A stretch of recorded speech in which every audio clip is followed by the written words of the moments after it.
जो कुल 48.20 लाख का लगभग 0.54% है, जबकि हमारी संख्या 25% से ज्यादा SC/ST की और बहुजन समाज की मिलाओगे तो 85% से ज्यादा है। और हमारे विकास के लिए सरकार 1% पैसा खर्च कर रही है जो मिलना हमें चाहिए, जबकि मिलना में 25% चाहिए। ये ऊंट के मुंह में जीरा के समान है, कहावत हमने बहुत दिन सुनी थी। पिछले लंबे समय से हमारे साथ धोखा हो रहा है, लेकिन अब ये नहीं चलेगा। चंद लोगों की तराजू से देश के संसाधन नहीं बटेंगे। इस देश का बहुजन समाज बर्दाश्त नहीं करेगा। संसाधन का बंटवारा संख्या के आधार पे होगा। माननीय काशीराम साहब नारा लगाए थे, ना तो वोट हमारा राज तुम्हारा चलेगा, और आज हम कह रहे हैं ना ही वोट हमारा और नोट तुम्हारा चलेगा। इस बात का भी ध्यान जो है सरकारों को देना पड़ेगा। आपके माध्यम से सरकार से मेरी एक मांग है, सरकार इस योजना का लाभ भी अपने आप ले ले, सरह भी ले ले कि 1 लाख रुपए सालाना बहुजन समाज के अत्यंत गरीब परिवारों को दे।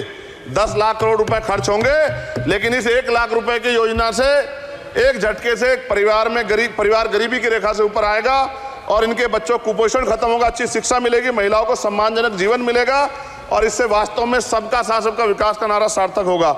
अगर प्रश्न ये होगा कहां से आएगा, तो उसका जवाब ये है कि जब अमीरों का 16 लाख करोड़ रुपए माफ हो सकता है, कॉर्पोरेट टैक्स का घटाकर लाखों करोड़ रुपए का चूना सरकारी खजाने को लगाया जा सकता है, पेट्रोल डीजल के दाम 10 गुना एक्साइज ड्यूटी बढ़ाई जा सकती है, तो गरीबों को सरकार पैसा क्यों नहीं दे सकती।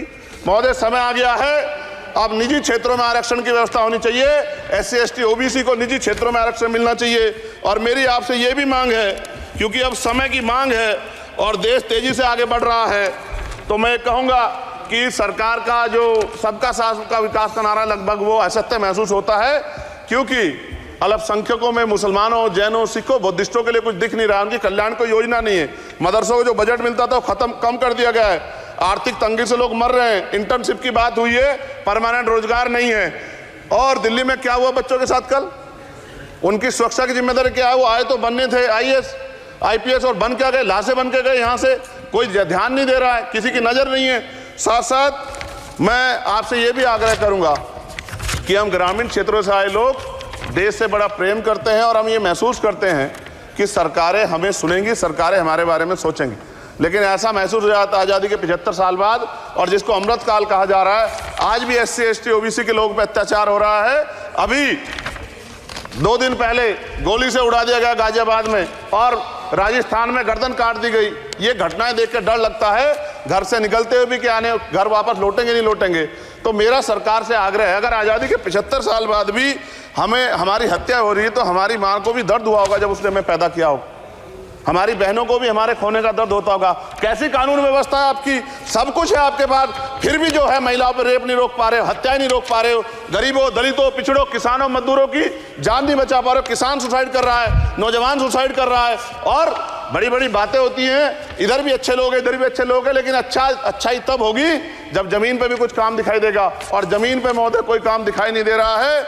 जब कोई योजना की बात आती है तो सरकार हमसे मुंह मोड़ लेती है। आप बताइए, एजुकेशन का बजट कम कर दिया, हेल्थ का बजट कम कर दिया। मैं अपने क्षेत्र में गया तो आप विश्वास कीजिए, डॉक्टर नहीं है, स्कूल में मास्टर नहीं है, और कोई भर्ती ऐसी नहीं जिसका पेपर लीक नहीं होता है।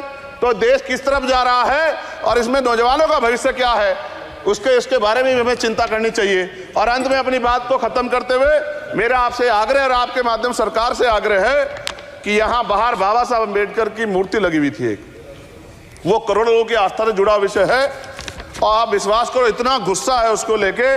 मेरी आपके माध्यम से मैं हाथ जोड़ता नहीं हूं, लेकिन मैं हाथ जोड़ के आपसे आग्रह कर रहा हूं कि प्रधानमंत्री जी, सरकार से हमारी आग्रह कि वो अम्बेडकर वादियों के सम्मान का ध्यान रखते हुए, उनके जो है दिल की पीड़ा को समझते हुए, दर्द का ध्यान रखते हुए उस मूर्ति को पुनः स्थापित करा दीजिए। अगर इसमें कोई राजनीतिक कारण अलग बात है, लेकिन मैं कंक्लूड कर रहा हूं। मगर मैं आपसे कहना चाहता हूं, इसमें बहुत गुस्सा है। जिस दिन अम्बेडकरवादी गुस्सा हो जाएगा, वो फिर इस सरकार को जो 24 में आ गई है, वो आने वाले चुनाव में ऐसा सबक सिखाएगा कि दोबारा पलट के नहीं देख पाओगे। तो मैं आपका धन्यवाद करता हूं, और मुझे विश्वास है कि सरकार मेरी बातों पे गौर करेगी और गरीबों के बारे में सरकार सोचेगी, गरीबों को आगे बढ़ने के अवसर प्रदान होंगे। धन्यवाद।